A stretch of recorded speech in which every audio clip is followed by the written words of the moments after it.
We are now into the dying days of the 2022 World Cup in Qatar. Yeah. We have seen some crazy results, some crazy games played, and everything in between. We'll give our take. Yes, like Trevin said, the highs, the lows, everything in between. We've seen it all.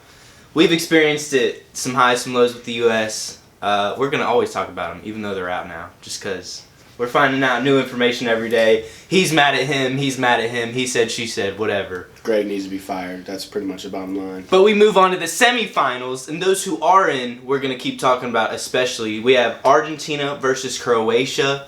Argentina beating the Dutch side. It was 2-2 regular time. Argentina go up 2-0. You think that's it. Yeah. They tie it up. Goes to pens.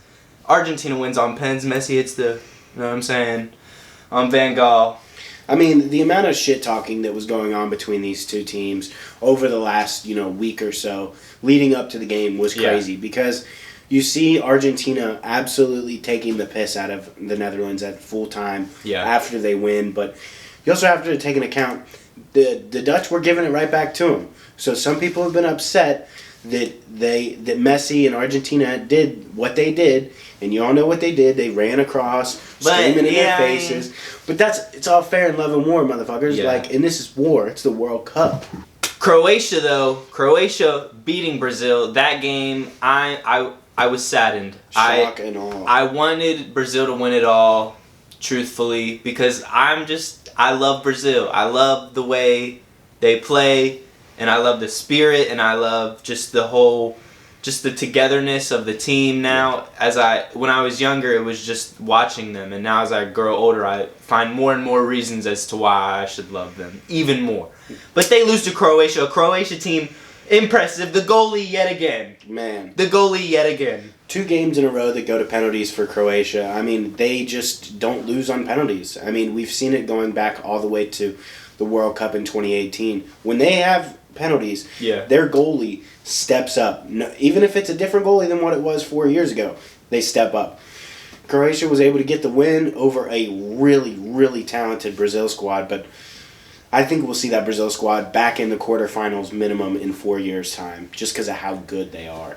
So Croatia moving on, that means Croatia is playing Argentina, and this game, I think, is going to be an absolute stalemate. I don't think there's going to be a single goal until, I think it's going to probably be, I think it could seriously go to pen 0-0 the whole time. I seriously think it'll be that cagey of a match, just how solid Croatia are, and Argentina, they got a lot about them. They all work real hard. They all move for Messi, especially defensively. I could see it being as if I'm giving a prediction, I'm thinking it's going to pens, and cause I just don't see either of these teams just going that extra mile, because they don't want to get broken down unless Messi shows a bit of magic. Which if he does, or it'll be 1-1, because if Messi scores or assists, then I know Croatia will respond somehow. They always have been doing recently. They'll respond. I think it's going to go to pens, though, and if I had to pick a winner, if I'm picking a winner, my heart says Argentina, but my mind honestly says Croatia. And so I'm going to pick Croatia to go through. I mean, if it goes to penalties, I would agree. But I don't think it will. I think it'll be 1-0, like you said, a real low-scoring game, cagey game, back and forth. I think it'll be 1-0 Argentina, Messi magic, as I really think that's what's going to happen. I mean, and that very well could, because that's just what he does. Argentina have never lost a semifinal. They've lost finals, but if they make it to the semis, they always make it to the finals. So, and that's nice knowing now after I made my prediction. Thank you very much. Had to get it in there after. Okay. But I think Argentina are just a little bit better of a squad, but Croatia are so good and so put together that it's going to be very difficult for Argentina to score if they can.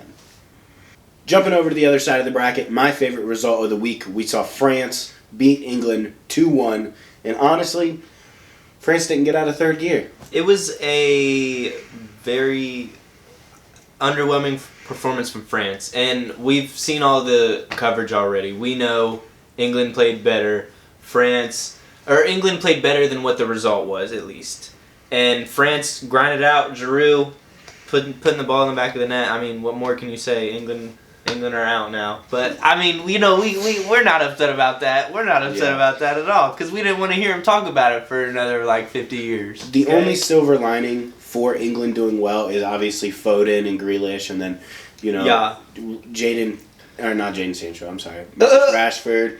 But let's also talk about Kyle Walker shutting down Kylian Mbappe. I'm not going to say shutting down. That's an over-exaggeration. I'm not going to be that type of fan. But we're going to talk about Kyle Walker for the majority of the 90 getting the better of Kylian, we should say. I would say, at least. That was my opinion. Pretty well. I think over the whole 90, he was doing his job very well. But just like Greg Berhalter, we saw Gareth Southgate become just the worst manager that there is in the World Cup remaining. I mean, you have a player in Rashford that has 3 goals already in less than 200 minutes, and you don't start him?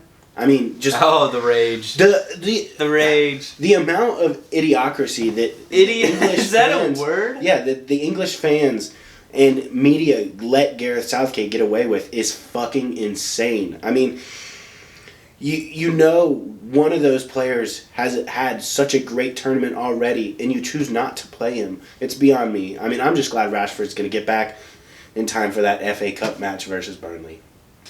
That is not what that means. It is what that means. It is? It is. Morocco beat Portugal. Wow. I mean, Ronaldo on the bench once again to start. I mean, they didn't have any answer for Morocco after they scored. I mean, Morocco just completely took control of the game. They took their chances so well. And that's what you need to do. I mean, we talked about it all tournament. The United States could have been in a similar position. But they didn't take their chances. It wasn't to be. It wasn't to be. I don't think the way we play, obviously, is not the way Morocco play, and the way they're getting results is the way different. You get results against big teams in these tournaments. And our dumbass coach refuses to play like that. And it's not that we need to play like Morocco. We need to play a little more conservative. We need to know who we are. We need to know our strengths and weaknesses and where we can get the better of people. And I like the high energy, but like the high energy pressing, the craziness sometimes of it. It's almost unorganized at times. We're not going to talk about us, though. We're not talking about us. Morocco fucking went crazy. I mean, so impressive. The whole team, even with people missing, people injured, showing out. This next game, I think they're going to be more fully equipped for France than they were Portugal in terms of player selection. Right. So that's a benefit for them. Really looking forward to this game because, like, I don't know, something about this Moroccan team. Like, it's obviously the farthest an African team has ever made it. Now, we said that last video, but that was wrong. This is the farthest. This is the farthest an African nation has ever made in the World Cup. Yeah. So, with that being said, it's just a good vibe. And I want to see them win. I would love to see Morocco beat France. And that's why I think France is going to win. I'm just going to be real. If we're being real here, it's... I think it'll be 3-1 France. I honestly think it'll be 2-0 France. I think Morocco will... hang on for a large portion of the game. Yeah, I think they'll do it France apart. Takes over. But I do think it'll be a 2-0 France. How bad I want Morocco to win, though. Right. I mean, the storylines going into this semifinal round is crazy because you have Croatia that's never won it before. Argentina, who could have the GOAT, Messi, win his first World Cup. Which I would also not mind seeing. Back-to-backs for France. Crazy impressive. And then Morocco potentially being the first African nation to win the whole thing or even get to the final, you know? So yeah. The storylines and the vibes of this tournament have just been immaculate. You know, all of our my predictions were right. I know what I said was right. I know it's going to be 2-0 France. And what else did I say? You said Croatia wins on pens. Croatia wins on pens. 0-0. 0-0 or 1-1, but I'm getting 2 for that. 0-0 or 1-1, Croatia wins on pens. 1-0 Argentina, and I'm going to take France 3-1. So, a competitive game, but France is just going to probably take away at the end. Yeah. So you have our predictions. You know what we think. Bless you. Come back, and we'll let you know if we were right.